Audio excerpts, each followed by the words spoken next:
What's going on, Dragon Brawlers? Scott7, your guildmaster here for Players Guild. Today I'm joined by Loki Smith. How are you doing, sir? We have a thunderstorm.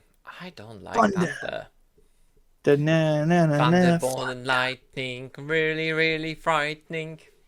Graded! Graded! So we are here with the Return of Graded, our review series for the current set of Dragon Ball based by colours. Let's just get straight into it today. We're starting with black, a bit unconventional, but we're a bit of an unconventional channel. Yeah, I also think we're the only one who are grading the sets. But yeah. Yeah, let's get into it. I'm excited. So starting with a Sinchenron, I did play this on our last stream. You did, yeah. I quite enjoyed it. Lots of cards that I know that need to be cut, but I finally understand how the deck is supposed to be played, and it is a fun and good deck. I actually quite enjoy it. It's not the best, but at the same time, you can just sit on Oceanas and watch your opponent cry. We'll get to Oceana's. Oh Yeah. boy. But as far as the card. leader goes, something that has been pointed out to me is that on the front side, both players mill a card whenever you activate the extra card. On the back side, only opponent mills a card when extra card is activated from your hand. Okay. So we're not going to spend too much time reading the effects. They're obviously on screen for you guys to read them. But overall, very interesting concept having blocker on a leader. Yeah, I think that's really interesting. Blocker on the leader is very interesting, and activating your extra cards with Spirit Boost, which is a different way to use that Spirit Boost mechanic, right? We have seen it where you can use a Spirit Boost to just boost the power, but this is a different way to boost the power because this is essentially their Xeno attacks. Yeah. Really, really well put. And yeah, it's just a very interesting thing. It's a different take on Shadow Dragons, so people who like Shadow Dragons can enjoy it. It's mill, but a fair mill, I would say. Like going up against it, it was stressful, but it wasn't like Janemba where I'm just like I am just constantly on the back foot. It's not that you keep on losing 5 cards a turn. Yeah, like I think it's a more fair mill strategy. So I know a lot of people get hesitant when they see mill, but yeah, overall I think it's a very cool leader, different leader, and I'm excited to see more of this stuff develop for black going forward. Yeah, definitely. It's definitely an interesting leader. And then we don't have another leader. Yes, so black in this set has only one leader, and I think that's the only color that has only one leader. I believe so, yes. So what it is instead of getting a new leader just for the SS4 Gogeta, they were like, you know what, we have a Gogeta Xeno leader already. Let's just make it support for that. And I absolutely love that. It means there's not necessarily fluff cards in this set. It all supports an old deck from the Unit Warrior series, which it's just great. It's just great. Yeah, I agree. And the new thing that we have introduced in this set as well is black is a color. Yeah.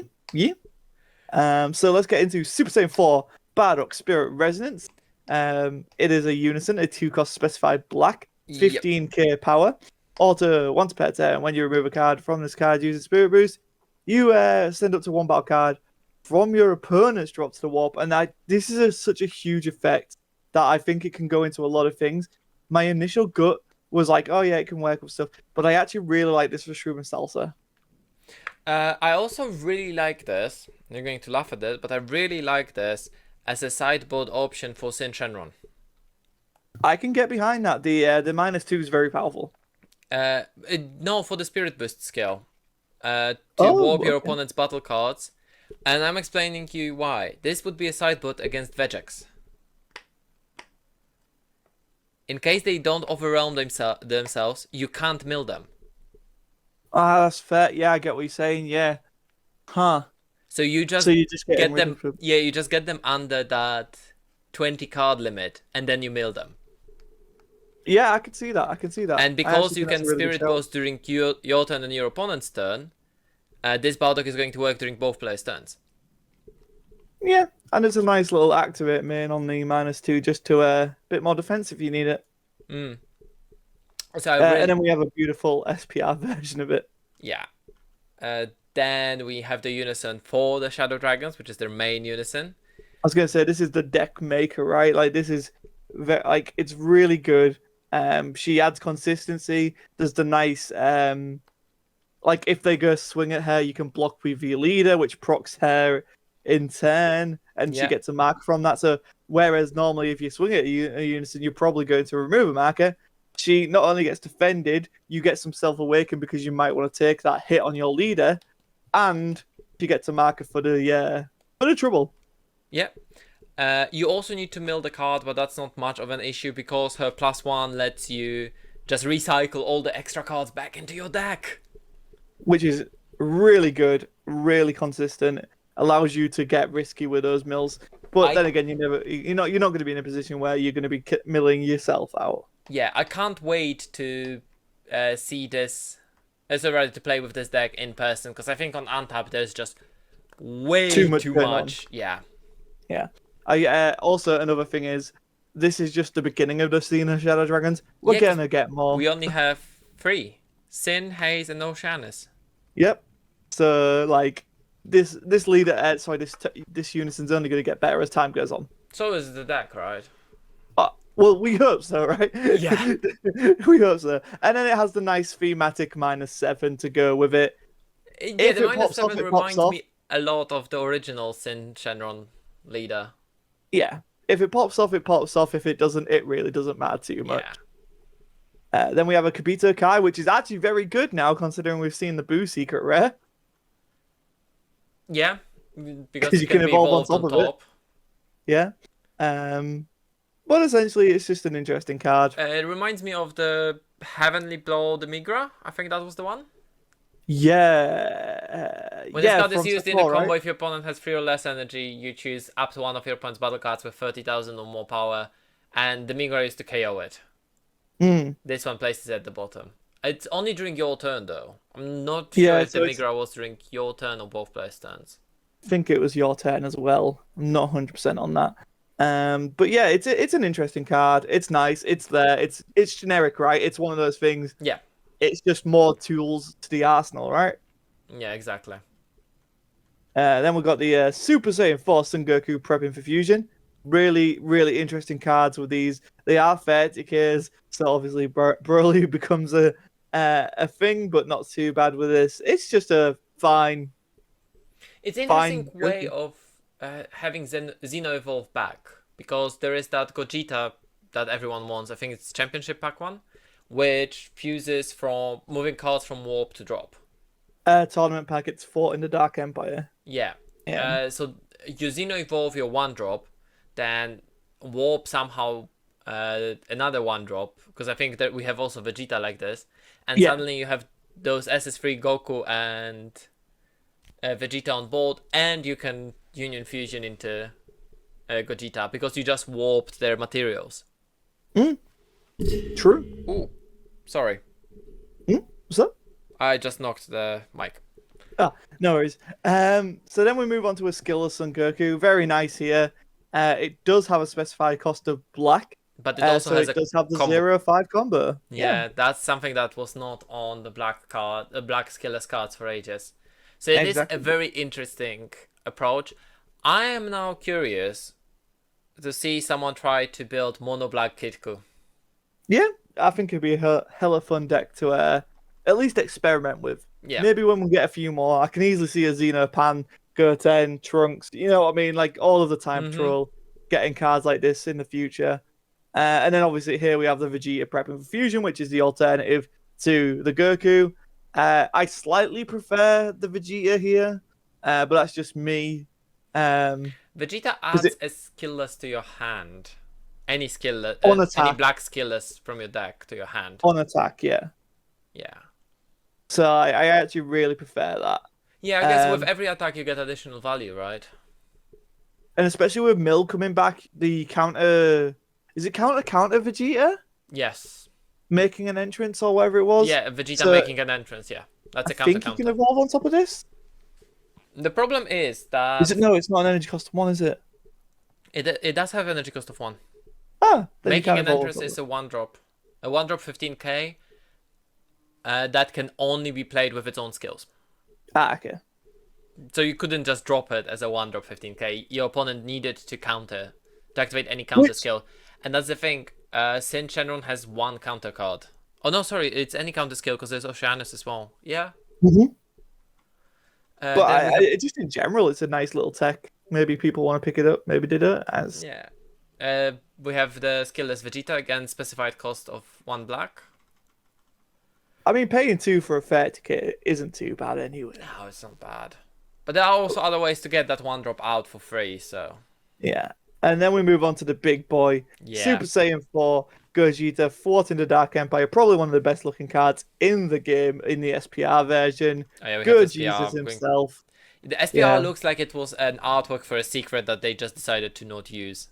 So true. It looks so good. There's actually so much that goes into this. It lines up with the Vitruvian Man. It's utilizing the golden ratio. If you really want to get nerdy into the artwork, it's just phenomenal. 100% get 4 of these because they're just going to be awesome.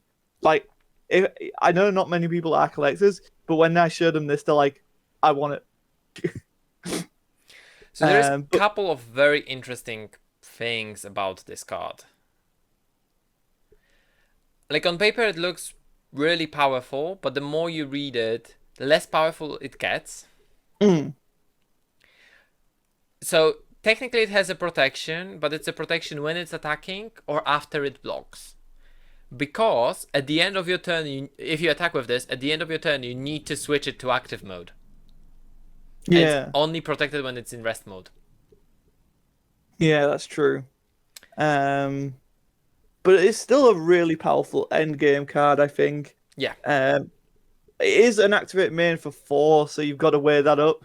But triple attack blocker is kind of good, and you can actually use those free swings. It's not 2 swings, then you have to leave it stood up. You get the free swings. Yeah, exactly. And also the ability to get the cards from hand and then ignore barrier and warp stuff is really cool. Yeah, that is really strong. But another thing I wanted to point out, that SS4 Gogeta that can fusion from warp by putting cards from warp to drop, that doesn't have a cost, does it? Don't think so. Exactly. So you can play this, warping Goku Xeno and Vegeta Xeno from your battle area or drop area, and then putting them straight back into the drop to play the SS3 Gogeta. Yeah. Yeah. So it is a stupidly strong card. Yeah, so that Gogeta Xeno deck looking very powerful. And I also like the fact this is not a Union Fusion, because that means that they don't need to have the same power. Yeah, it's just boom, boom, let's go. I think that was a good choice here. Yeah, definitely for the Xeno style, yeah. Then we have this, I think she's very controversial because she's a silver weird bullet that doesn't really do what she's designed to do. Yeah. Which is to hinder Mecha Frieza. So this is a card that, while on paper it's there to hurt Mecha Frieza, in actuality it really doesn't. So it's kind of a waste of a silver bullet. And probably the weakest card of the black cards in my opinion. So we already have U9 assembled band, right? Mm-hmm. So what Robello can actually hit at this point? It needs to be activate skill on an extra card with an original energy cost of 1 or 2 that doesn't have a keyword skill or special trait. Yeah, there's I just don't know. I would just say that on paper it looks like she could be countering Sin Shadow Dragons, but that's not true because they can't have special trait and they do have a special trait of being a Shadow Dragon. Yeah. So she can't stop Shadow Dragons, she can't stop Desires, she can't stop Dragon Balls. Even Dark Dragon Balls have a keyword skill. Yeah, so it's a shame. I get where they were going with it, but I don't think it's going to see much play. I also don't understand why this card can be activated at the counter timing. That one's beyond me as well. But now we're getting into the meat and the bones of things. We've got the Shenron negative energy explosion. Let's go. A really cool boss monster type thing. A bit hard to get out. Yeah, he doesn't have any way to be cheated out, so he's one of those 4 drops. And he's not big, right? But he has all the protection. Yeah, deflect, barrier, blocker, double strike, yeah. And he restands during your turn or your opponent's turn. Yeah, he's a tough nugget. to crack. Oh, he also mills. Which Bless is on you. theme for the Shadow Dragons. Yeah, he's amazing. He is. It's just, do you pay 4 for it? Oh my god, Augustus. Bless you. Thank you. Uh, I mean, I did pay 4 for it, but I think I just played it wrong there. yeah. It does have deflect, so at least it's going to hit. And it has the built-in barrier, so it has protection as well. Yeah, and it can block twice. So you can reasonably justify paying the 4 energy for it. Yeah. And then we go on to Power of Dark, which I don't think you played. I haven't played, In I our charged game. them, because they didn't seem Yeah. that good in the matchup I was playing. Yeah. Like, I had better things to do. Well, that's fair. But it is an interesting card. It has the generic. If you lead a card as a Shadow Dragon card, is when it's played or discarded by a Shadow Dragon skill. If you look When at it's the top played card from of your deck- hand or discarded by Shadow Dragon skill. Oh, is it play from hand? Is it? Yes, Oh yeah. all of them are played from hand. Okay. If it's a black, wait, ain't one different? One is different, yes. Not Neutron. Neutron, yes. He's only one discarded. That's the only Okay. one. If it's a black Shadow Dragon card, you can add it to your hand. Otherwise, you put it at the bottom. Really good filtering. Yeah. Really good filtering. So at the moment in the deck, the only card you can't add to your hand is Toa. Yeah, because she's a unison, right? Yeah, she's not a Shadow Dragon. Exactly. So it's good. Like all of these Shadow Dragons are kind of good to include just because consistency, right? Yeah, it's pretty much that's what you want them, because front side of your leader does discard cards from your hand. And this one is interesting because it's a 1-drop double strike, but at the same time, you just want to use it to remove the unisons. The deck is very heavily anti-unison. Yeah, that's so true. Then we move over to Haze Shenron. I actually really like this Haze. Critical blocker. Yeah. And it also restands. No, he doesn't restand. Oh no, he Does he does. not? When he attacks, yeah, Yeah. sorry, when he attacks, Yeah. he warps a battle card, and then he restands at the end of a turn. Yeah, that's true. So you get the crit, you get the restand, and you've got the block. It's Yeah.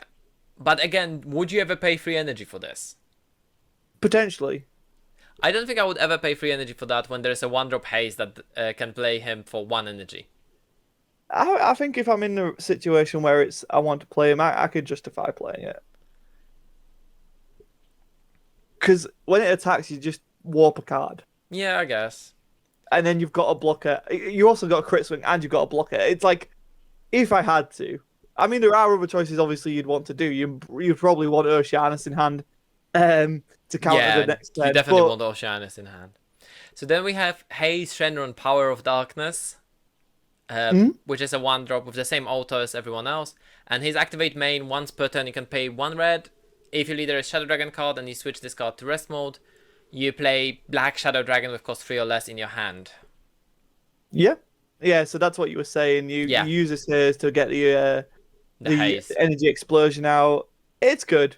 It's or a good the little natural, combo. which I think should be next. No, next is Oceanus. But yeah, it's a neat little combo.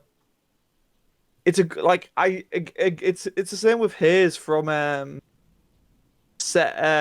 Sin deck, the yellow one, which actually can be played in this deck. They're both really good. Yeah, it can. So it's pretty nice. And then we'll get onto Oceanus, Shenron, negative energy explosion. Probably the best card coming out of this set, in my opinion. Yeah, I think so. Because it's not limited to any leader. It's not color limited or anything. It becomes a 2-drop in your opponent's turn. Yeah. It forces them to mill 4 if they want to attack.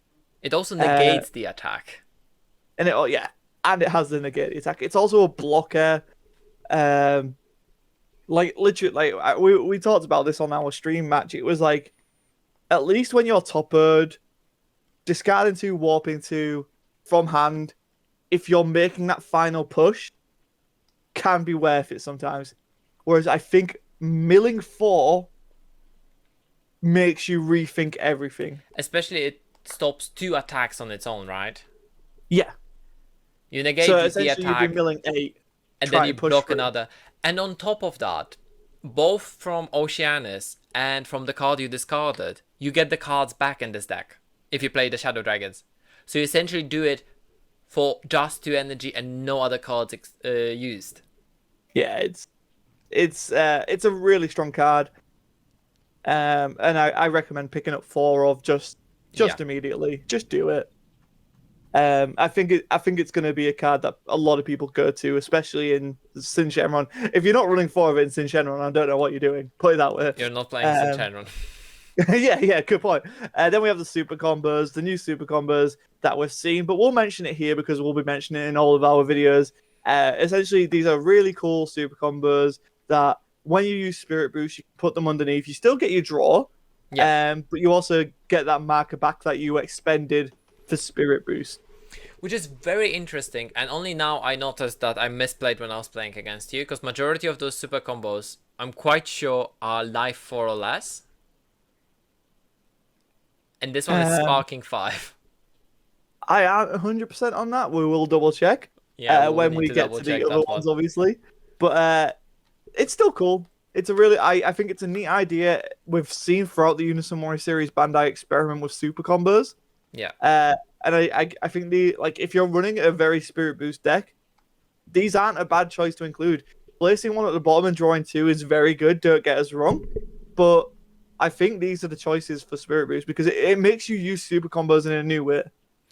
I think especially for decks like Xeno Shenron, Mm. is because you used so much Spirit Boost. When you have the promo 1 drop, when you have the 4 drop, and you have your leader, then you have suddenly 3 Spirit Boost you can use a turn. Mm. Yeah, that can be potentially scary. So if you want to maintain your markers, there's your super combo. Yeah. Also, this is the only Shadow Dragon that doesn't have when played or discarded, but obviously it's a super combo. Yeah, it's got to fit into other black Spirit Boost decks. Yeah. Then we have Neutron Shamron, Negative Energy Explosion. This is a really weird card. I like it. Yeah, I was gonna say this is the weird one. I think this is the one that I'm like the least convinced by. I guess is my my way of it. But obviously you've had to hand on with the deck. So what do you? I want to defer to you on this one. Like, I was playing against a weird deck. If I played against a more normal deck, I think it would be more useful. Mm. But against your deck, it was not that useful. The best I could do is make it a double strike, but at the same time, I didn't really want to attack you. Yeah, it's a. So I think it's like again we say it's situational. It was a Mechikabura matchup against it, so it was a weird thing. But so our verdict's a bit still out on this. Like the potential for it is there. We're not saying it's bad, but from what we've experienced with it, it's a bit weird right now. I mean, think that's the fairest way to be about it. You can very easily make it 20k deflect blocker barrier. For that just 1 turn when it's down. Yeah. And that's plenty, right? I think that's enough, right? That's like devil's advocate. That's enough. Yeah. The card doesn't need to be great. It's just another slot filler, and I think that's one of the cards that's going to come out of the deck very, very quickly. Yeah, especially once we get more Shadow Dragons down the line. Yeah. Then we have Neutron, so this is the discard one, right? So this is the one that when it's played, you add a Shadow Dragon extra card from your drop to your hand, and his auto is not when played or discarded, it's only when discarded because he has on-play ability. Yeah. He already nets you cards for playing it, and I think I just noticed something. Oh? I actually do need to check it on my phone because my browser is currently occupied. Okay, while you do that, so he's a nice little 4K. He's the 1-drop 4K, which is the new baseline for 1-drops here in the Cross Spirits Unison Warrior series boost. A very much tactical decision from Bandai, so you can't just make the 1-drop 5K as a 15K for game. You actually have to combo a few more cards now, which it makes sense, and I actually think it's a very good decision going forward, especially since they're definitely trying to slow down the game. But yeah, as for Shadow Dragon support, being able to pay one to get back the extra cards you might need, I think that's just good in general. I mean, we saw with Roshi how good it was to be able to get extra cards back from your drop. So now you have a body that you can combo off to do that. Like, I think that's really handy. And I mean, it can bring really good cards to your hand, like Ultimate Quake or Dragon Slaying Bullet. We're going to go over them, obviously, when we get there. And on to our next page, we have Negative Energy Explosion. So it's got a Dark Dragon Ball on it, and it's got a normal Dragon Balls on it. Very interesting card art. Run us through it, Peter. Why, Loki? Why is this an important part of the deck? Well, for starters, this is apparently a Shadow Dragon. Sure, we'll go with it. It's one of the Shadow Dragon extra cards. All of them have the same characteristic, which is activate main or battle, and they're limit 1, so you can only activate each card once per turn.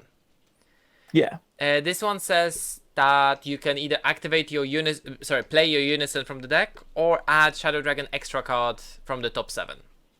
Yeah, and I really like, and we'll see this again throughout the Cross Spirits set, is you look at the top 7 first, then make the decision. Yeah.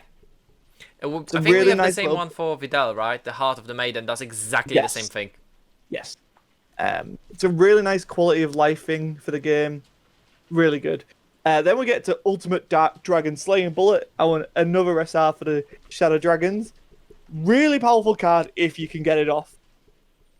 That's the thing. It's not only a really powerful card if you can get it off.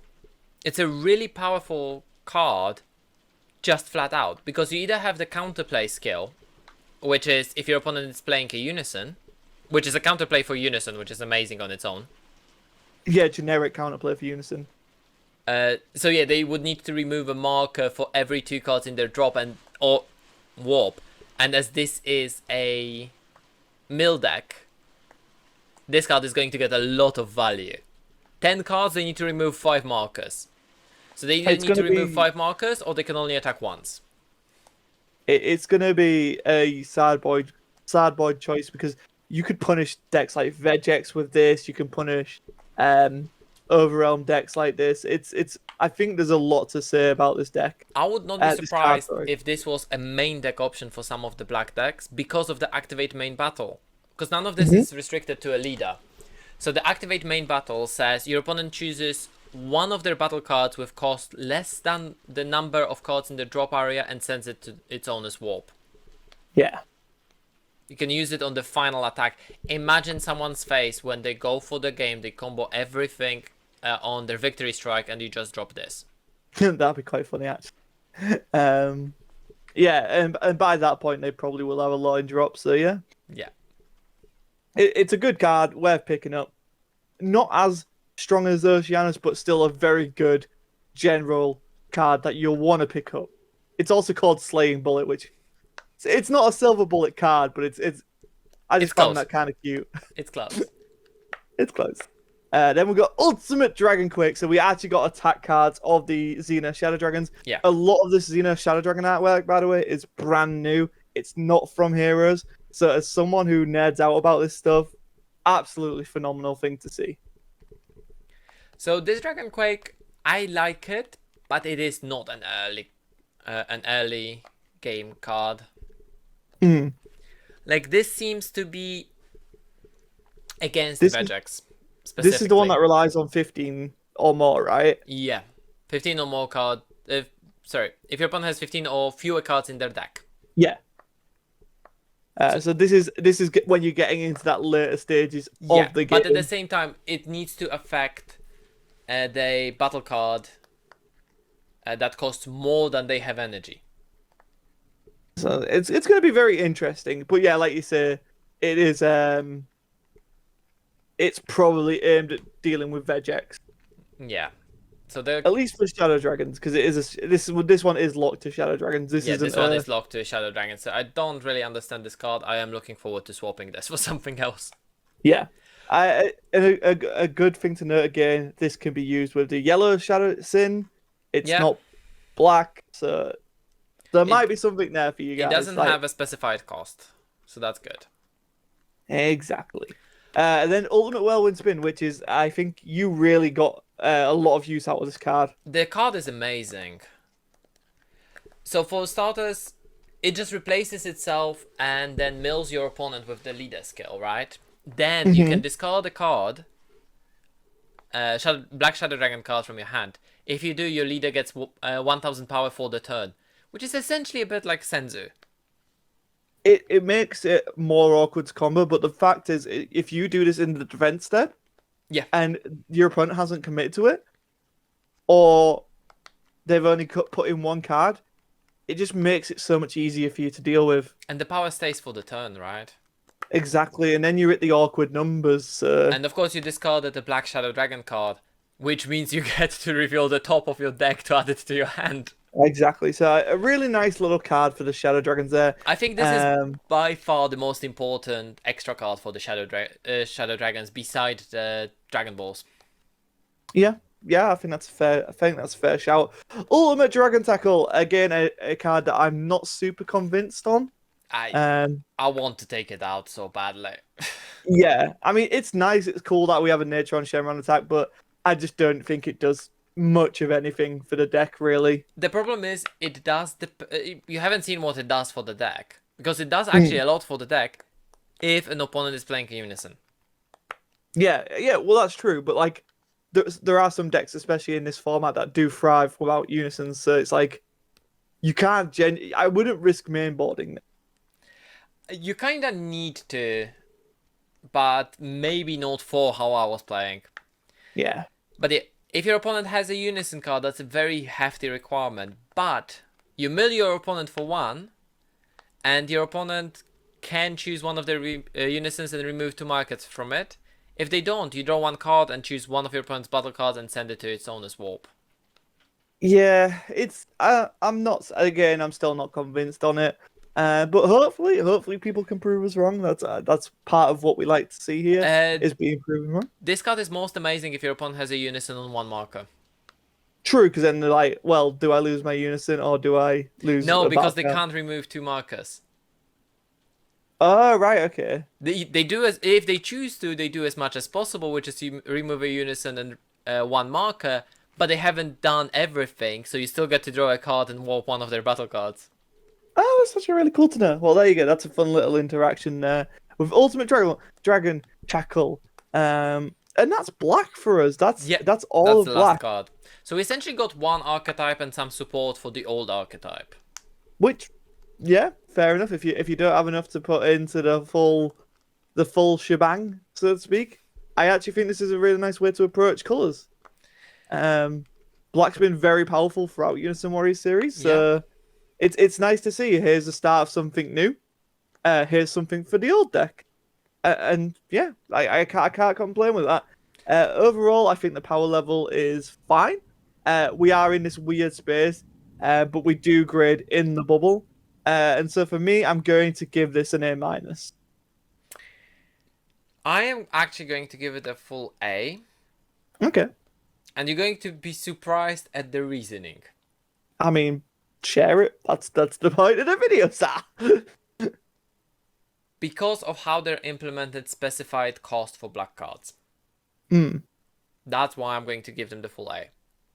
Okay. They actually went out of their way and designed black cards properly to work with the specified color, at the same time keeping it within reasons for the black cards that don't have specified color. Yeah. They made both of those be correct and possible. They made good adjustments even to the skillless cards. They made good adjustments to the Unison cards. And they made good adjustments to the Gogeta.